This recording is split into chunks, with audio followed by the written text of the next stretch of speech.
안녕하십니까. 2025년도 메타버스 랩 전문가 세미나에서 VC 투자의 이해와 메타버스 투자 유치 전략 강의를 맡게 된 대성창업 투자의 한상우라고 합니다. 먼저 VC 벤처캐피탈의 투자를 받기 위해서는 지피지기면 백전백승 벤처캐피탈의 투자 구조를 이해해야 합니다. 벤처캐피탈의 투자 구조를 간단히 설명드리면 펀드를 만들어서 비상장 기업에 투자를 해서 일정 기간 안에 회수해야 하는 투자회사라고 보시면 될 것 같습니다. 따라서 벤처캐피탈은 펀드의 전주 성격에 따라 펀드 성격이 달라지기도 하고 기부나 지원금이 아닌 투자의 개념이기 때문에 회수를 해야 하는 구조입니다. 이에 대해서는 뒤에서 자세히 말씀드릴 수 있도록 하겠습니다. 펀드는 펀드에 돈을 출자하는 LP, 쉽게 얘기하면 전주의 성격에 따라 펀드의 성격이 달라집니다. 전체 펀드의 금액을 100억이라 했을 때 VC가 의무적으로 채워야 하는 부분도 있고 개인이 넣는 경우도 있고 전략적 투자자를 찾는 일반 기업과 수익률을 추구하는 금융권 전주들이 있지만 국내의 대부분의 VC 펀드는 50% 가까이가 정책자금으로 이루어져 있습니다. 따라서 국내 대부분의 펀드는 이 정책자금의 성격에 따라 투자를 하게끔 진행되고 있다고 볼 수 있습니다. 왼쪽에 표를 보시면 30%에서 40% 정도가 대부분 정책자금으로 이루어져 있고 그 중에서도 정부의 각 부처에서 출자해서 만든 모태펀드가 펀드의 주요 출자자로 있는 것을 확인하실 수 있습니다. 모태펀드는 각 부처에서 십시일반하여 만든 펀드이기 때문에 각 부처별로 활용처가 정해져 있습니다. 그리고 그것을 바로 주목적 투자라고 부릅니다. 예를 들어 중소벤처기업부는 일반적인 창업기업과 중견기업을 지원하는 반면에 문체부는 주로 영화, 드라마, 스포츠에 초점이 맞춰져 있고 환경부와 국토교통부 등도 각각의 특화된 펀드를 출자하고 있는 것을 확인하실 수 있습니다. 그리고 VC는 이러한 각각의 목적에 따라 투자를 하게끔 되어 있습니다. 사실 그렇기 때문에 모태펀드의 성격에 맞는 투자, 주목적 투자를 하는 VC를 만나야 투자를 받을 확률이 높아집니다. 예를 들어 콘텐츠 회사라면 일반 펀드보다는 문체부 펀드에 있는 곳이 훨씬 더 좋을 것이고 지금 저희 강의를 들으는 분들이라면 메타버스 펀드를 운용하는 과기부 출자 펀드를 만나야 투자받을 확률이 높아진다 보실 수 있습니다. 그리고 이것을 쉽게 찾을 수 있는 사이트가 있는데 한국벤처투자 홈페이지에 들어가 보시면 모태펀드 출자 펀드 찾기라는 메뉴가 있습니다. 여기서 찾아보시면 훨씬 빠르고 정확하게 나와 맞는 VC를 찾아 제안할 수 있습니다. 지금까지는 펀드의 구조를 알아봤고 펀드를 통해 진행되는 투자의 구조에 대해 설명을 드리고자 합니다. 일반적인 투자는 지분 투자로 이루어지고 스타트업은 투자를 받으면서 그에 해당하는 신주를 발행하게 됩니다. 투자금은 이때 발행하는 주식 수 곱하기 주당 단가로 이루어지게 되는 것이죠. 밸류가 높아진다는 의미는 기업이 성장하면서 이러한 주당 단가가 높아짐을 의미합니다. 또 이렇게 점차 많은 투자를 받으면서 기존 주주들과 투자자들의 지분율은 희석이 되게 됩니다. 여기서 주로 사용되는 단어인 투자 전 기업 가치, 프리머니 밸류에이션과 투자 후 기업 가치, 포스트머니 밸류에이션에 대해 간단히 정리하고 넘어가겠습니다. 프리머니는 기존 주식수 곱하기 발행 단가로 이뤄지며 근본 투자금을 받은 금액을 합산하면 포스트머니 밸류에이션이 됩니다. 보통 투자 의사소통을 할 때에는 프리머니 밸류에이션 기준으로 논의가 이뤄지며 투자 종료 후에 포스트머니 밸류에이션으로 투자 라운드를 설명하게 됩니다. 투자의 단계는 보통 시드 단계에서부터 시리즈 A, 시리즈 B 이렇게 올라가면서 궁극적으로 IPO를 통해 회수를 하게 됩니다. 그리고 IPO 상장 직전에 하게 되는 펀딩 단계를 프리-IPO 펀딩이라고 합니다. 대부분의 기업들이 자신이 어느 단계에 있으며 어느 정도의 기업 가치를 측정해야 하는지 어려움을 겪고 계실 것으로 알고 있습니다. 사실 스타트업은 비상장 기업이고 매출이 제대로 나오지 않는 시점이기 때문에 이를 측정하는 것은 매우 어려운 부분들이고 또 협상의 영역이긴 합니다.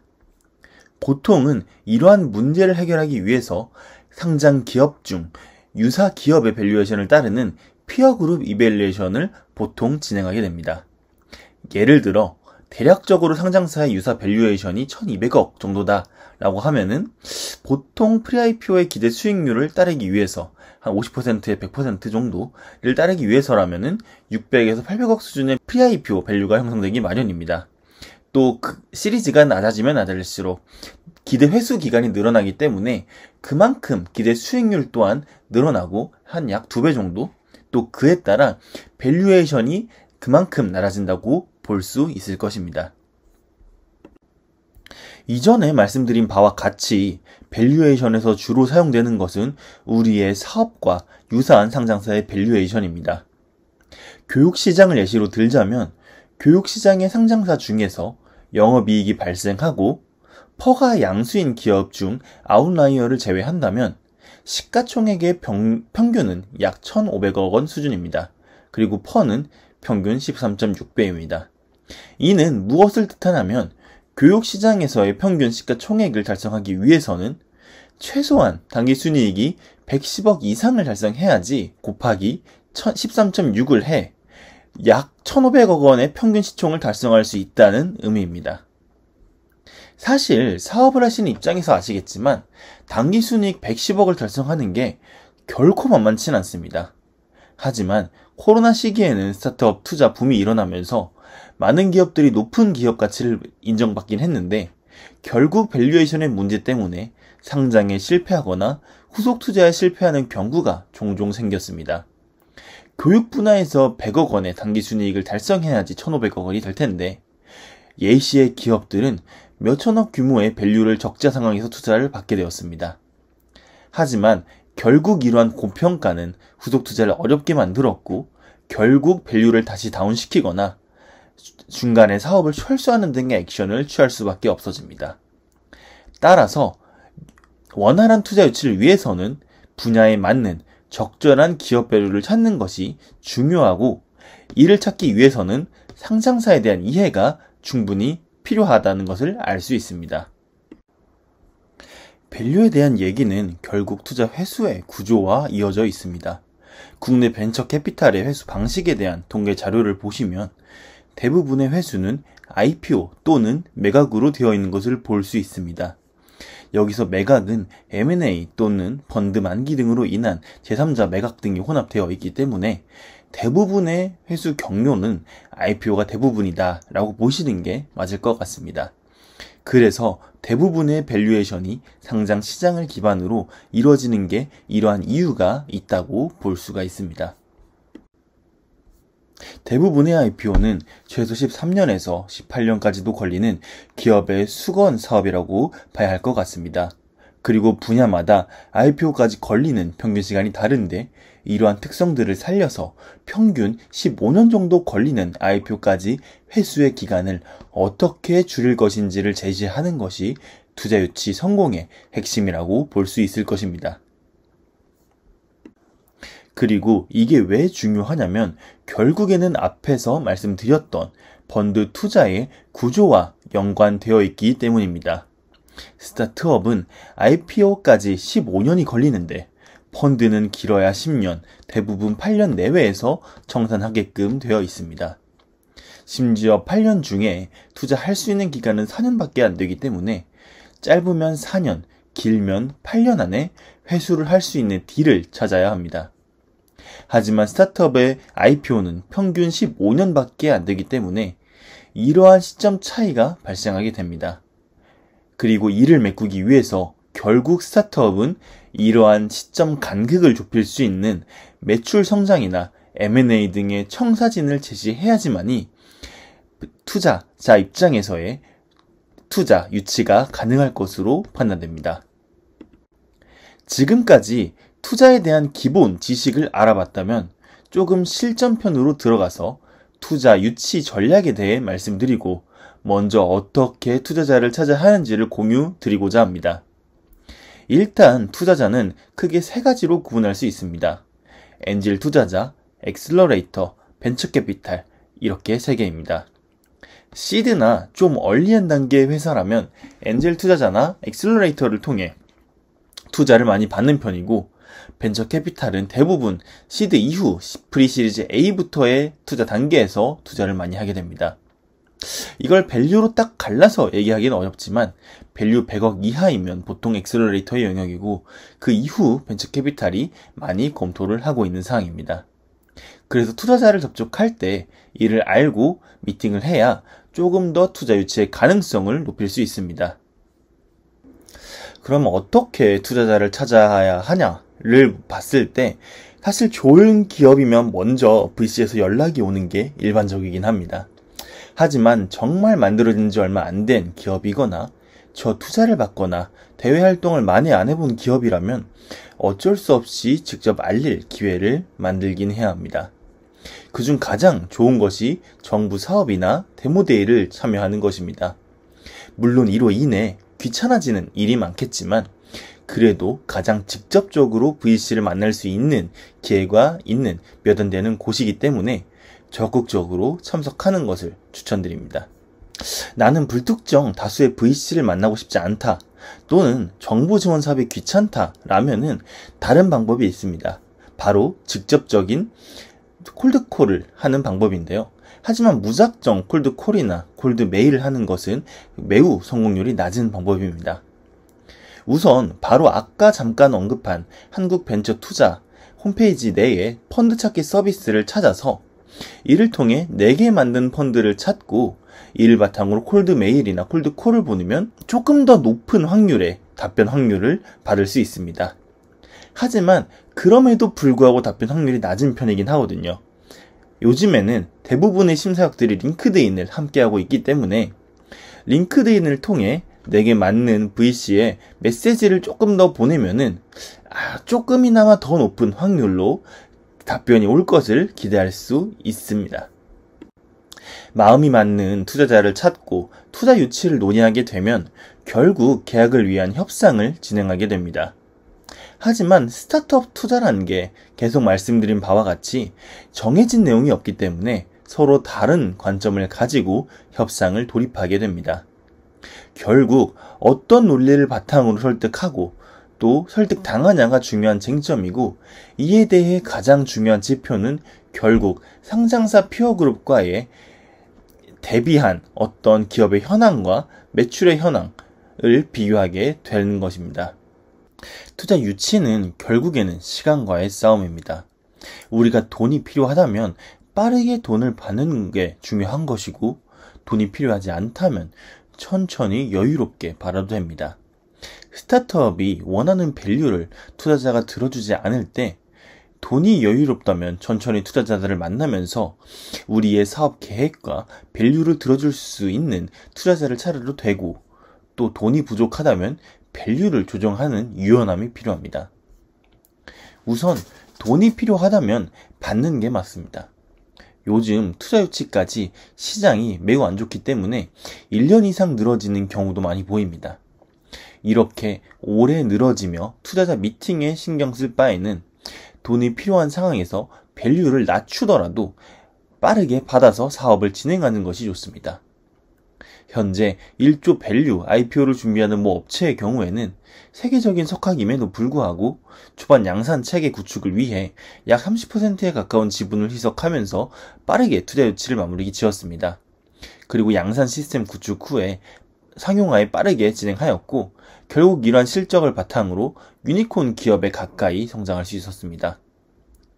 그리고 대표님 지분율도 정말 당연히 중요하지만 회사가 살아남아 성장하는 것이 더욱더 중요합니다. 그렇기 때문에 당장의 희석보다는 회사의 지속성을 중시하는 것이 좋습니다. 예를 들어 클래스 101 같은 교육 기업의 경우에는 기사에 따르면 밸류를 10분의 1로 낮춰 빠르게 투자를 받았습니다. 하지만 이렇게 밸류를 낮췄음에도 불구하고 빠르게 경영을 정상화에 성공하면서 BEP 전환에 성공하였고, 다시 성장하고 또 투자의 유치에 성공할 수 있었습니다. 그리고 반대로 돈이 필요하지 않다면 과감히 투자에 신경 쓰지 않는 것도 또 하나의 방법입니다. 매출이 나옴에도 밸류 협상이 지지부진하다면 성공적인 매출에 대한 투자자와 스타트업의 눈높이가 다른 것이고, 스타트업이 절대 잘못했다고 볼 수 없습니다. 차라리 조금 더 집중해서 더 높은 밸류로 다시 투자를 도전하는 것이 서로에게 이득이라고 생각됩니다. 저는 투자 유치의 대전제를 이렇게 생각합니다. 투자는 조금 받을수록 빨리 끝날수록 받기가 쉽다. 투자를 받고자 하는 금액이 크다면 펀딩이 종료되기가 어렵습니다. 당연히 돈이 많으면 많을수록 좋겠지만 구체적인 계획 없이 다짜고짜 10억을 받고자 한다면 10억이 메이드 될 때까지 투자가 종료되지 못할 수도 있습니다. 그리고 그동안 투자자를 만나면서 투자자 사이에 소문이 돌게 되고, 또 그것 때문에 좋지 않는 시그널이 업계에 전달될 가능성이 있습니다. 차라리 받아야 할 투자금을 쪼개서 밸류를 낮추더라도 5억을 먼저 받고 나머지는 정부 사업을 통해 받거나 하는 등 다양한 자금 확보 계획을 통해 이러한 리스크를 관리할 필요가 있습니다. 투자 협상까지 완료되고 나면 실제로 계약서를 쓰게 됩니다.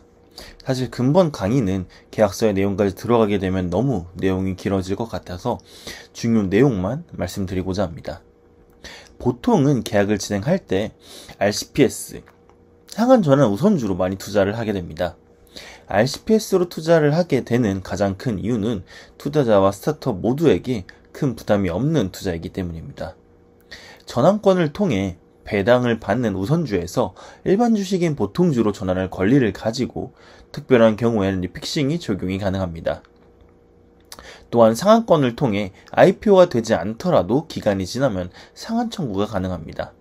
다만 이때에는 상한 가능한 이익이 있어야 되기 때문에 스타트업 입장에서도 무리하게 상한할 필요가 없고, 보통은 충분한 이익이 나지 않음에도 IPO를 진행하게 되지 않는 일부 스타트업에게 청구를 하게 됩니다. 이보다 더 부채의 성격을 가지는 CB, 전환사채, 그리고 밸류를 정하기 어렵다 생각될 때 밸류를 추후에 정하게 되는 세이프 등의 투자 방식이 있습니다. CB는 사실상의 부채이지만 안정적으로 매출이 발생하는 기업 중에 투자의 니즈가 있는 곳에서 많이 설정하고 있습니다. 세이프의 경우에는 초기 기업이지만 예를 들어서 배터리, AI 등의 대규모 투자가 필요한 경우에는 그 이후 투자에 맞춰 밸류가 적용되는 조건으로 스타트업의 우호적인 계약 방식으로 볼 수 있습니다. 아마 스타트업을 운영하시면서 처음 계약서를 접하게 되시는 분들이 많을 것이라 생각합니다. 조항 하나하나에 대해 왜 이게 이렇게 되고 또 왜 이게 들어가야 되는지 다양한 궁금증들이 있으실 텐데, 이것도 아까 소개해드렸던 한국벤처투자 홈페이지에 친절하게 가이드북이 나와 있습니다. 보통주부터 RCPS, CB, 세이프 등 다양하게 소개되어 있으니 확인해 보시면 좋을 것 같습니다. 그리고 대부분의 벤처 투자는 전주가 정부이기 때문에 표준계약서를 기반으로 일부의 수정만 이뤄지는 편입니다. 그렇기 때문에 이러한 자료를 통해 미리 접해 보시면 앞으로 투자자분들과 수월하게 커뮤니케이션 하실 수 있을 것이라 생각합니다. 그러면은 각 프로세스 사이에 어떠한 투자 심사의 과정이 있는지 간단히 소개드리고자 합니다. 보통은 첫 미팅부터 시작해서 첫 미팅을 내부에 공유하는 딜브리핑, 그리고 딜브리핑에서 OK가 떨어졌다면은 공식 IR을 초청하여 전체 심사역들의 의견을 듣게 됩니다. 이를 바탕으로 해서 Q&A가 이루어진 다음에 예비투심과 본투심을 거쳐 계약까지 이뤄지는 게 전체의 심사의 과정이라고 보시면 될 것 같습니다. 각 프로세스 사이에 질의응답 및 자료 준비, 또 협상 등이 이루어지기 때문에 프로세스별로 2주를 기준으로 더 늘어나거나 줄어들 수 있고, 평균적으로는 2달에서 약 3달 정도 걸린다고 보시는 게 맞을 것 같습니다. 그래서 보통 투자 심사라는 게 한두 달 만에 결정되는 과정이 아니기 때문에 투자에 대한 필요성이 있다라면은 미리미리 준비하시고 이러한 프로세스를 거쳐 나가시는 게 중요하다고 볼 수 있습니다. 투자자가 통과가 되기 위해서는 굉장히 많은 이해 관계자들의 동의가 필요합니다. 먼저 만나게 되는 투자 담당자부터 해서 투자 담당자가 그 펀드의 대표 펀드 매니저를 설득하게 되고, 또 대표 펀드 매니저가 그 VC 안에 있는 투자심사위원회 대표 등이 포함되어 있는 투심회를 설득하게 됩니다.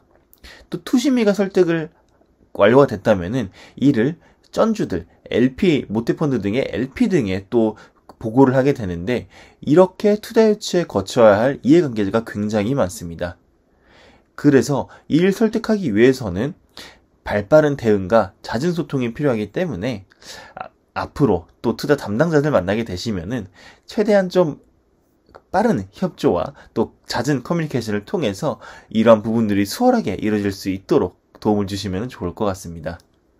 지금까지는 투자 전반에 대한 어떤 투자 유치 팁, 투자 유치의 어떤 전반적인 구조, 이런 부분들을 말씀을 드렸다면은 이제는 저희 메타버스 랩에 조금 더 집중해서 메타버스 시장의 현황과 또 투자 전략에 대해 간단히 말씀드리고자 합니다. 먼저 왜 메타버스가 떴는지 이런 부분들을 먼저 좀 조망해보고자 합니다.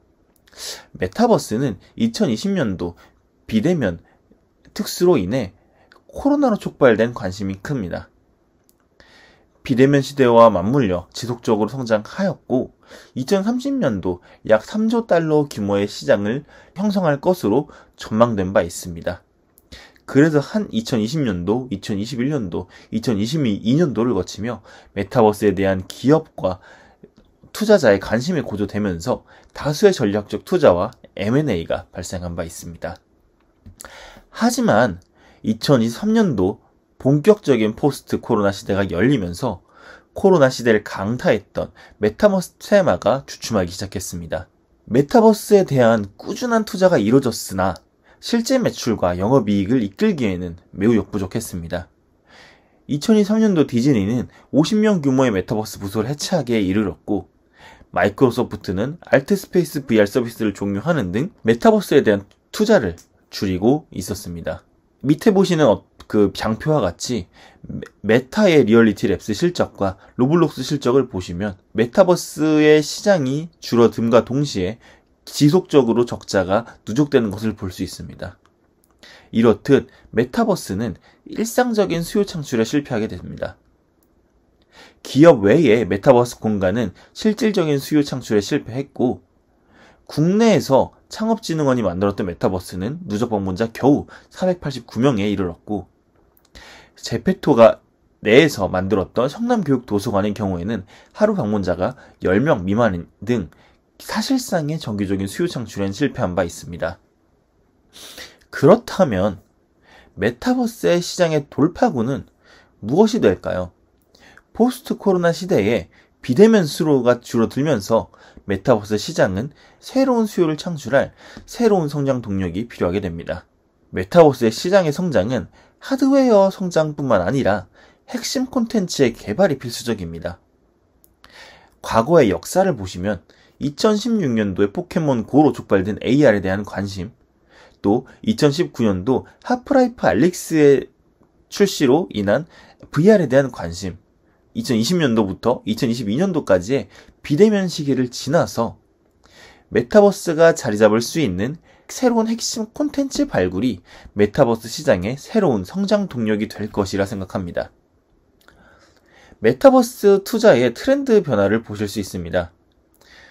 코로나 시대에 크게 관심받았던 메타버스 테마의 기업들이 포스트 코로나 시대로 도래하면서 조정을 거치며 새로운 변화가 관측되고 있습니다.